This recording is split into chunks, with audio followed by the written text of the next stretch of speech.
بسم اللہ الرحمن الرحیم۔ السلام علیکم۔ نواب صفدر علی اپنی آخری منزل پر زندگی و موت کی کشمکش میں مبتلا تھا۔ کمزوری کی وجہ سے اس کا پورا وجود ساکت تھا۔ اس کا جسم سوکھ کر کانٹا بن چکا تھا اور اس کی ہڈیاں وجود سے واضح نظر آ رہی تھیں۔ اس پر غنودگی سی چھائی تھی، مگر اس کے سینے میں آگ سی لگی تھی۔ پورا بدن کسی پھوڑے کی مانند دکھ رہا تھا۔ وہ تڑپ رہا تھا، اس کی سانسیں اٹکی ہوئی تھیں، لیکن اب جان دے کر بھی اپنے کیے کا ازالہ نہیں کر سکتا تھا کہ موت دھیرے دھیرے اس کے اعصاب پر مسلط ہو رہی تھی۔ اب اس کے ڈوبتے ابھرتے ذہن میں سوائے لامحدود پچھتاوے کے کچھ نہیں بچا تھا۔ اسے اپنا پورا وجود لرزتا ہوا محسوس ہو رہا تھا۔ اس کے جیون کی ڈوبتی ابھرتی کشتی زندگی و موت کے بھنور پر ہچکولے لے رہی تھی۔ نواب صفدر علی کے والد علی اسد علاقے بھر کی باروب اور معروف شخصیت تھے۔ وہ 50 ایکڑ اراضی کے تنہا مالک تھے۔ گاؤں کے قریب ہی سرسبز باغ تھا، جس میں کینو، امرود، سیب اور جامن کے پیڑ پھلوں سے لدے رہتے تھے۔ دوسری طرف 2 بیگھ زمین میں ہر قسم کی سبزیاں اور ذرا پڑے دور تک بکھرے کھیت کھلیان، جن میں گندم، مکئی، کماد اور کئی قسم کی پیداوار عروج پر تھی، اور اس زمین سے انہیں ہر قسم کی ضروریاتی زندگی میسر تھی۔ اور پوری بستی بھی اس میں محنت مزدوری کرتے ہوئے کوشاں تھی، اور اس خوشحال کیفیت میں سبھی علی اسد کو دعائیں دیتے تھے۔ مگر اس لیلاتی اور پرمنظر اراضی میں 2 ایکڑ زمین عرصہ دراز سے کم اونچے مگر ناہموار ٹیلے کی صورت بے آباد پڑی تھی، جو پوری زمین اور اس کے حسن میں گویا گرا تھی۔ نواب علی اسد جیسے ہی اس جگہ سے گزرتے، انہیں بیکراں دکھ اور اذیت سے دوچار ہونا پڑتا، اور وہ سوچ کر رہ جاتے، کاش یہ جگہ بھی ہموار کرتے ہوئے کاشت کے قابل بنائی جا سکے تو کس قدر آمدن زیادہ ہوگی۔ کئی بار یہاں سے گزرتے ہوئے ان کا ذہن بوجھل سا ہو جاتا اور سر چکرانے لگتا، جس کی وجہ سے وہ کئی روز ادھر کا چکر بھی نہ لگاتے۔ اس روز بھی ایسا ہی ہوا۔ وہ اس ٹیلے نما غیر آباد اور ویران جگہ پر آ کر بوڑھے پیپل کے گھنے پیڑ کے نیچے ذرا دیر کو سستانے کے لیے رکے۔ پھر یہی بے آباد جگہ ان کی سوچ پر چھایا بنتا چلا گیا، اور پل بھر میں ان کے ماتھے پر پسینے کے قطرے نمودار ہونے لگے اور پورا وجود بوجھل سا ہو گیا۔ انہوں نے سر جھٹکا اور ماتھا صاف کرتے ہوئے گاڑی میں آ بیٹھے، پھر اسے آگے بڑھا دیا۔ اسی شب نیم خوابی کے عالم میں ایک ہیولا سا نمودار ہوا اور بولا، نواب صاحب، آپ بہت بڑے آدمی ہیں اور علاقے بھر میں آپ کی عزت و شہرت ہے۔ آپ کی غیر آباد اور بنجر اراضی کے ٹیلے پر ہمارا بسیرا ہے اور ہمارے بچوں کا مسکن بھی۔ ہم کئی 100 سال سے اس پر آباد ہیں۔ ہم مانتے ہیں کہ وہ جگہ آپ کی سبھی زمینوں کی ہمواری اور حسن و خوبصورتی میں بہت بڑی رکاوٹ ہے، مگر آپ کشادہ دل اور وسیع سوچ کے مالک انسان ہیں۔ اگر اسے برابر کرنے کا خیال دل سے ترک کر دیں تو ہم اس کے بدلے میں اس کی پیداوار اور آمدن نشیبی فصلوں سے پوری کرتے رہیں گے۔ اس طرح آپ کا نقصان بھی نہ ہوگا اور ہم بھی بے آباد اور ویران ہونے سے بچ جائیں گے۔ ٹھیک ہے، مگر آپ ہیں کون؟ ہم غیر مرئی یعنی آتشی مخلوق جنات ہیں۔ اگر آپ لوگ ہمیں تنگ نہ کریں گے تو ہم بھی آپ کے شایان شان رہتے ہوئے فائدہ پہنچائیں گے۔ اسی اثناء میں اچانک لائٹ چلی گئی اور روشنی کی ہلکی سی لکیر کی صورت چلتی ہوئی اس کی نگاہوں سے اوجھل ہوتی چلی گئی۔ نواب صاحب نے واقعی اسے آباد کرنے کا ارادہ ترک کر دیا اور فصل کی آمدن بھی دوگنی ہونے لگی۔ اب وہ جب بھی اس راستے سے گزرتے، لبوں ہی لبوں میں اس مخلوق خدا سے سلام و دعا کرتے اور فضا میں خوشگواری کا تاثر، ان کی طرف سے سلام کا جواب اور دعائیں بھی سنتے۔ اور سچ تو یہ ہے کہ یہ جگہ یوں ہی چھوڑ کر انہیں دلی سکون اور اطمینان سا ہوا۔ اب وہ پہلے سے کافی خوش اور جواں سے نظر آنے لگے۔ ادھر انہوں نے پوری بستی اور اپنے خاص مزاروں کو بھی کہہ دیا کہ اس جگہ جا کر کبھی کسی قسم کی گفتگو اور گالی گلوچ نہ کرنا، ورنہ پچھتاؤ گے۔ تب سے گاؤں میں ہر طرح کا سکون اور خوشحالی برقرار تھی اور کبھی بھی کوئی ناخوشگوار واقعہ نہیں ہو پایا تھا۔ سبھی ایک دوسرے سے بھائیوں کی طرح دکھ سکھ اور خوشیاں شیئر کرتے تھے۔ نواب علی اسد کو فوت ہوئے کئی برس بیت چلے تھے۔ ان کا بیٹا صفدر علی اپنی گاڑی سے اس جگہ سے گزر کر قریبی شہر جا رہا تھا۔ جیسے ہی وہ اس ٹیلے کے قریب سے گزرنے لگا، ایک دم ہی اسے وہی خیال ابھرا جو کئی سال پہلے نواب علی اسد کی سوچ کا مسکن بنا تھا، اور کئی روز تک اس غیر آباد اراضی کے بارے میں سوچتا رہا۔ طرح طرح کے خیالات کی سوچیں اس کے ذہن کی عامہ جگہ بنتے چلے گئے۔ اور پھر ایک روز اس نے منشی صابر کو بلایا اور اس ناہموار ٹیلے کے متعلق سبھی باتیں اس کے گوشے گزار کرتے ہوئے اس سے مشورہ لیا۔ جو حکم جناب والا، ویسے بائی دا وے ایک زمین ہموار کرتے ہوئے برابر کر دی جائے تو سبھی پلاٹ صاف ستھرے اور جاذب نظر ہوں گے، اور آمدن میں بھی خاطر خواہ اضافہ ہوگا۔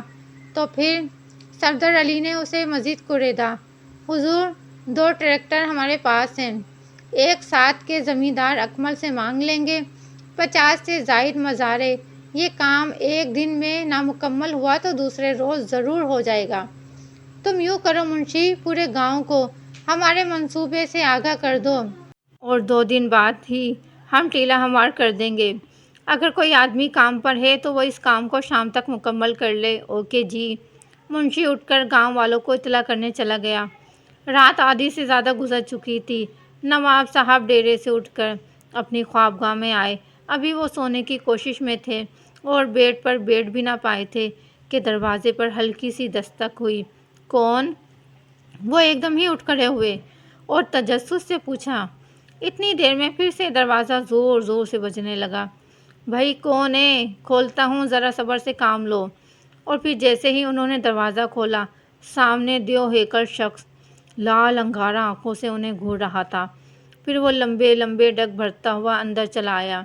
اس نے بیٹ کی طرف اشارہ کرتے ہوئے کہا: بیٹھیے نواب صاحب، آپ کون ہیں اور کیا چاہتے ہیں مجھ سے؟ وہ لرز کر بولے: میں غیر مرئی مخلوق یعنی جنات سے ہوں۔ عرصہ دراز سے آپ کی بے آباد اور بنجر ٹیلے پر ہمارا مسکن ہے۔ آپ نے اسے ہموار کرنے کا جو منصوبہ بنایا ہے اسے دل سے نکال دیں۔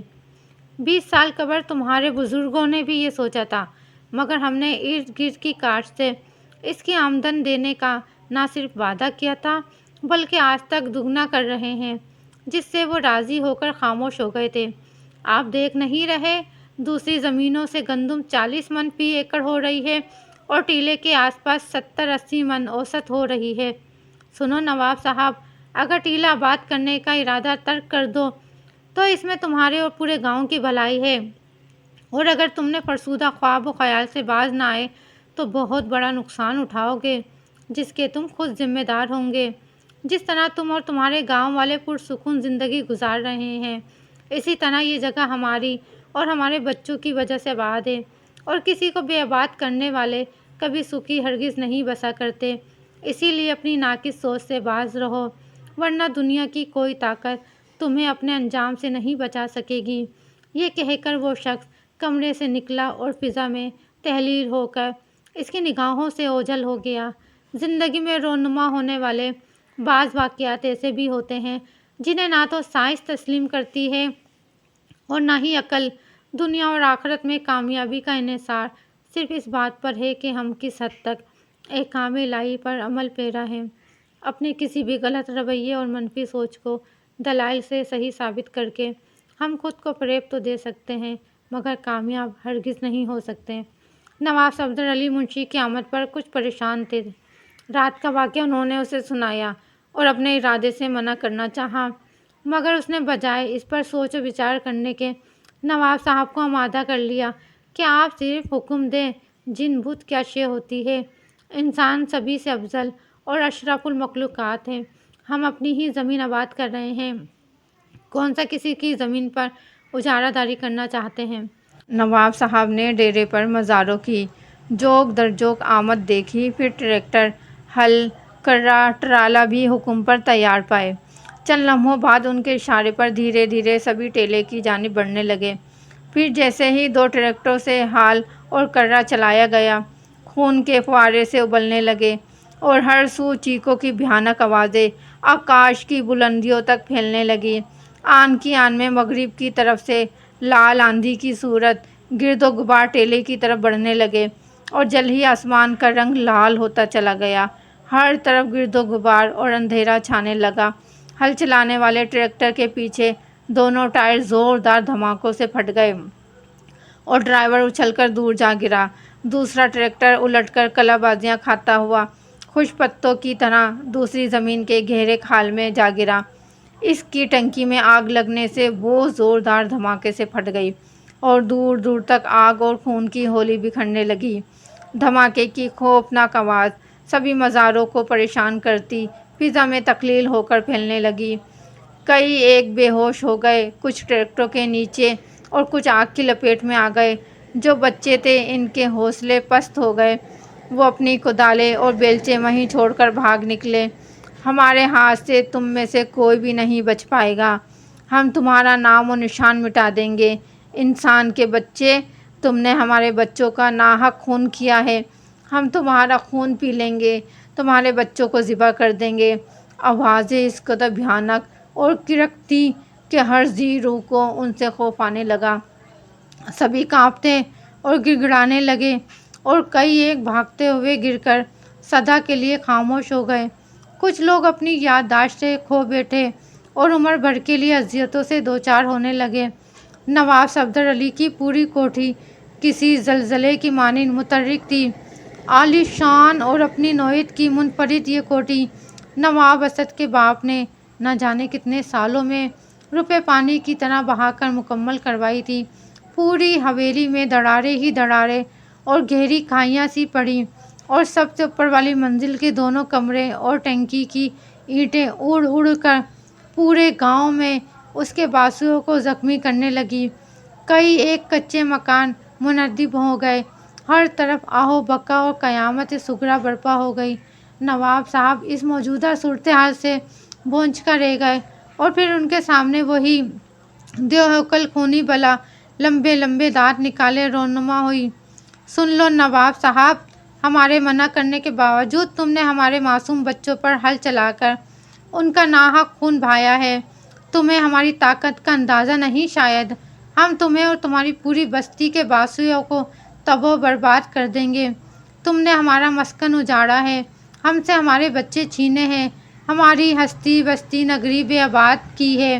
تم اب خوش رہ سکو گے نہیں، ہرگز نہیں، ایسا کبھی نہیں ہوگا۔ اس دیوہوکل عصبی مخلوق نے طیش میں آ کر اپنے لمبے ہاتھ صفدر علی کی گردن میں حائل کر دیے اور اسے کسی کرین کی مانند اٹھا کر چھت تک لے گیا اور پھر اسے ایک دم ہی چھوڑ دیا۔ وہ دھڑام سے فرش پر کمر کے بل جا گرا اور اس کی کمر کی ہڈی تڑاک سے ٹوٹ گئی۔ نیچے گرتے ہی وہ زور زور سے اپنے نوکروں اور بیوی کو آوازیں دینے لگا، مگر اس کے کرانے کی آوازوں تک کوئی بھی نہ پہنچ سکا۔ اس کا پورا وجود دیکھنے لگا اور پھر جلد ہی اس کی نگاہوں کے سامنے دھند سی چھانے لگی۔ ذرا دیر بعد اسے کچھ پتہ نہ چلا، وہ اندھے منہ کمرے کی فرش کی چٹائی پر بے حس و حرکت ہوتا چلا گیا۔ گاؤں کا ہر فرد رات سوتے ہوئے ہڑبڑا کر اٹھ بیٹھا۔ اسے اسی طرح اپنے گھر میں ہر سو آگ اور خون ہی خون دکھائی دیتا اور دن کے اجالے میں کبھی کوڑے اور کبھی بارش کی صورت برسنے لگتے تو کبھی زمین تھر تھرائی ہوئی محسوس ہوتی، کسی جگہ آگ لگی ہوتی تو کہیں پانی ہی پانی بھرنے لگتا۔ وہی لوگ محفوظ رہتے جو مسجد میں ہوتے۔ تبھی ہر شخص پناہ کے لیے خدا کے گھر مسجد کی طرف ہی بڑھنے لگا، مگر مسجد کا احاطہ بھی اس قدر زیادہ وسیع نہیں تھا کہ پورا گاؤں اس میں سما سکتا۔ آخرکار امام مسجد نے کہا، ساتھیو، نواب صاحب اور ہم سے جو غلطی سرزد ہوئی ہے اس کے ازالے کے لیے ہمیں عصبی مخلوق کی منت سماجت اور خیرات کرنا ہوگی۔ ہمیں اس مخلوق کو قطعی طور پر راضی کرنا ہوگا۔ اگر ایسا نہ ہوا تو پوری بستی تباہ و برباد ہو جائے گی یا پھر جل کر راکھ کا ڈھیر بن جائے گی۔ صبح سویرے ہی گاؤں کے بزرگ، بچے بچیاں اور عورتیں قرآن مجید کا ورد کرتے ہوئے، لڑکیاں بالیاں سروں سے دوپٹے اتارے اپنی گردنوں میں حائل کیے، سبھی ہاتھ باندھے اس عصبی ٹیلے کی طرف بڑھے۔ بزرگوں نے اپنی بزرگی اور سفید بالوں کا واسطہ دیا، بچیاں آنسو بہائے روبرو ہوئیں، عورتیں اپنے سر ننگے کرتے ہوئے آوازاری کر رہی تھیں۔ پھر ایک بزرگ آگے بڑھے اور ہاتھ باندھ کر گزارش کی، اے مخلوق خدا، ہمارا بھلا کیا قصور ہے؟ ہم تو نواب صاحب کے مزارے اور غلام ہیں، اور اس کے حکم پر ہم ٹیلے کی طرف بڑھے اور اس کے اشارے پر سبھی کچھ ہوا۔ ہم سب اپنی عزتیں اور آبرو لے کر بڑی امید و آس سے آپ کی طرف آئے ہیں۔ آپ ہمیں ہمارے بے گناہ اور معصوم بچوں کو معاف کر دیں۔ پیپل کے بوڑھے پیڑ میں تھر تھراہٹ سی ہوئی اور بہت سی آسیبی مخلوق جن کا قد کاٹ بہت ہی ہیبت ناک اور خونخوار سا تھا، وہ عجیب و غریب جسامت میں رونما ہوا اور ان کی طرف غصیلے انداز سے بڑھنے لگا۔ ابھی انہوں نے اپنے لمبے لمبے خونی پنجوں والے ہاتھ آگے بڑھائے ہی تھے کہ آواز آئی، ٹھہرو! اور وہ بھی ایک دم ہی رک گئے۔ اسی اثنا میں ایک بارعب اور خوبصورت جسم والا شخص انسانی روپ میں آگے آیا اور بولا، اے ابن آدم، اے اپنے آپ کو اشرف المخلوق کہلانے والے، سنو! ہم بھی اسی خدائے بزرگ و برتر کی پیداوار ہیں، ہم بھی اسی دھرتی پر رہتے ہیں، ہماری بھی ضروریات زندگی ہیں، مگر ہم نے بیجا کبھی کسی کو تنگ ہرگز نہیں کیا اور نہ ہی کبھی ہم نے کسی کا برا سوچا ہے۔ خود اپنے آپ گریبانوں میں جھانکو، تم تو اپنے بھائیوں کو، اپنی بہنوں کو اور اپنے ماں باپ کو بھی کبھی معاف نہیں کرتے۔ اپنے دل کی حویث کی خاطر وہ سبھی کچھ کر گزرتے ہو کہ خدا کی پناہ تمہیں کسی کی عزتوں کا ذرا بھر خیال نہیں، شرم و حیا کی چادریں اتار چکے ہو۔ دل کی خواہشوں کی خاطر اپنوں کا خون کرنے سے بھی ذرا دریغ نہیں کرتے۔ کوئی اپنی تجوریاں بھر رہا ہے تو کوئی اپنی خواہشوں کا غلام ہے۔ مکر و فریب، دہشت گردی، قتل و غارت، ناجائز کھانا کھانا، چوری ڈکیتی، رہا زنی، کیا کچھ عیب اور محرومیاں خامیاں تم میں نہیں ہیں؟ تمہارا دین تو دین حق ہے، یہ تو امن و سکون، عجز و انکساری اور مساوات کا درس دیتا ہے۔ یہ تو سبھی انسانوں کو بھائی بھائی کا سبق سکھاتا ہے۔ حلیمی، بردباری اور تحمل اس کا اصول ہے، صراط مستقیم اس کی راہ ہے اور سچائی جذبہ ایمان ہے۔ مگر تم تو خونی حویث اور جھوٹی شان و شوکت بڑھاتے ہوئے ہر حد سے گزر رہے ہو، تم حیوانوں سے بھی بدتر زندگی گزار رہے ہو۔ ہم نے تو پوری بستی کو نصیحت و نابود کرنے کا تہیہ کر رکھا تھا، مگر ایسا کریں تو پھر تمہارے اور ہمارے درمیان کیا فرق رہ جائے گا؟ یہ بیویاں، یہ معصوم بچیاں اور یہ والی دو جہاں، قرآن مجید بھلا کیا کہیں گے؟ اس نے قرآن پاک کا بوسہ لیا اور فرمایا، جاؤ، ہم نے تمہیں معاف کیا، مگر پھر کبھی بھی اپنی غلط سوچ اور سفاکی سے اس ٹیلے کی طرف مت بڑھنا، ورنہ عمر بھر کا پچھتاوا تمہارا مقدر بن جائے گا اور تم بھی چلنے پھرنے کے قابل نہیں رہو گے۔ سبھی گردنیں جھکائے اس کی باتیں بغور سن رہے تھے۔ وہ بزرگ چند قدم پیچھے ہٹے اور پھر مڑ کر بولے، یاد رکھو، اس وقت ہم نے خوف خدا سے تم سبھی گاؤں والوں کو معاف کر دیا ہے، مگر نواب صفدر کے لیے ہم سے کبھی فریاد ہرگز نہ کرنا، اس کا انجام ہم ضرور کریں گے، اسے ہم تڑپا تڑپا کے ماریں گے، اسے ضرور سبق سکھائیں گے کہ کسی کے ہنستے مسکراتے آشیانوں کو جلانے والے کبھی سکھی نہیں بسا کرتے۔ یہ کہہ کر وہ انسان صرف چند قدم چلا اور پھر ہوا میں تحلیل ہو کر پھیلتا چلا گیا اور سبھی گاؤں والے سر جھکائے خاموشی سے واپس چلنے لگے۔ نواب صفدر علی زندگی موت کی آخری منزل پر تھا، اس پر غنودگی سی چھائی تھی، اس کے اعصاب ذرا نارمل ہوئے، پھر اس نے آنکھیں کھولنے میں پوری طاقت صرف کر دی۔ وہ ذرا سی واہ ہوئی تو اس نے ارد گرد کا جائزہ لیا، اپنے آپ کو اسپتال کے بیڈ پر پایا۔ اس نے ہلنا جھلنا چاہا مگر اس کا وجود متحرک نہیں ہو سکا۔ دھیرے دھیرے اسے سبھی کچھ یاد آنے لگا، وہ آوازیں، آہ و بکا، آگ و خون کی ہولی، دھماکے، لال آندھی اور ہر سو چیخ و پکار صاف اور واضح سنی جانے لگی، اور پھر غیر ارادی طور پر اس کے ہاتھ جڑ سے گئے اور زبان سے دعائیہ کلمات اور ٹوٹے پھوٹے الفاظ جاری ہونے لگے، اے میرے پروردگار، مجھ سے غلطی ہوئی ہے، مجھے معاف کر دے، میں نے تیری مخلوق کو بلا شبہ تنگ کیا ہے، یہ دولت کی حویث تھی شاید، یا اپنی پگ اور آن و شوکت اونچی رکھنے کی چاہ میں، مجھے تیرے پیارے کا واسطہ دیتا ہوں، بلا شبہ تو بخشش دیتا ہے، مجھے معاف کر دے۔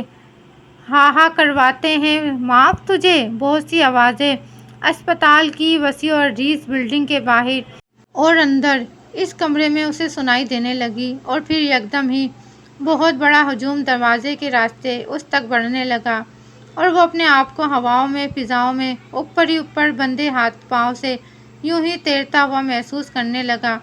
پھر ہلکی سی کرا کی آواز اس کے لبوں سے پھسلی اور وہ ایک بار پھر گم سا ہوتا چلا گیا۔ اسے اپنی کچھ خبر نہ رہی۔ یہ کوئی غیر ملکی اسپتال تھا جہاں اسے علاج کی خاطر لایا گیا تھا اور اس کا چچا زاد اس کی تیمارداری اور عیادت پر تھا اور اس کی نگہداشت بھی وہی کر رہا تھا۔ دھیرے دھیرے اسے سبھی کچھ معلوم ہونے لگا اور پھر وہ خود بھی اسے ملامت کرنے لگا۔ روپے پیسے اس کے علاج پر بارش کی مانند خرچ کیے جانے لگے۔ اس کا علاج انتہائی نگہداشت روم میں ہوتا رہا مگر زیادہ دن یوں ہی بے حس و حرکت پڑے رہنے اور ریڑھ کی ہڈی نہ جڑنے سے اس کے پورے وجود میں کینسر جیسا موذی مرض پھیلنے لگا۔ بالآخر ڈاکٹروں نے اسے لا علاج قرار دے کر ہاسپٹل سے ڈسچارج کر دیا۔ اس کا چچا زاد اسے دوسرے کئی ایک اسپتال میں لیے پھرتا رہا مگر کسی ماہر ڈاکٹر نے بھی اس کی سلامتی اور صحت یابی کی حامی نہ بھری۔ ادھر گاؤں کے سبھی باسی دھیرے دھیرے بیمار ہونے لگے اور وہ کئی روز تک علاج کے باوجود بھی نہ اٹھ سکے۔ جو بچے کچے رہ گئے تھے وہ پاگل یا پھر اپاہج ہو گئے۔ یوں ایک انسان کی حوث پرستی سے پورا گاؤں بے آباد اور ویران ہونے لگا۔ اور پھر اس روز آخر ہو گئی جب نواب صاحب صفدر علی کا بے جان وجود ہیلی کاپٹر کے ذریعے بستی لایا گیا۔ اس روز کوئی آنکھ ایسی نہ تھی جو اشک بار نہ ہوئی ہو، کوئی وجود ایسا نہ تھا جو خوف خدا سے تھر تھرایا نہ ہو اور کوئی دل ایسا نہ تھا جو اپنے کیے پر پشیمان نہ ہوا ہو۔ سچ ہے کہ کسی کو برباد کرنے والے کبھی آباد نہیں ہوا کرتے۔ زمینیں یوں ہی پڑی رہ جاتی ہیں اور اس پر بسنے والے، غرور و تکبر کرنے والے، کئی فرعون، نمرود اور شداد جیسے اس دھرتی سے کوچ کر جاتے ہیں۔ وہ یہ ہرگز نہیں سوچتے کہ ہمیں بھی ایک روز خاموشی کی چادر اوڑھ کر اسی میں سمانا ہے۔ اگر سبھی انسان سوچ ذرا پختہ کر لیں تو کوئی بھی نواب صفدر علی کی خونی حوث کی بھیڑ ہرگز نہ چڑھے اور نہ ہی کوئی مخلوق خدا تباہ و برباد ہو۔ اگر آپ کو یہ سبق آموز واقعہ پسند آیا ہو تو اسی طرح کے مزید اچھے اور سچے واقعات سننے کے لیے ہمارے چینل کو سبسکرائب کیجیے، ویڈیو کو بھی لازمی سے لائک کیا کیجیے اور کمنٹس کریں اور اپنا بہت سارا خیال رکھیے۔ اللہ حافظ۔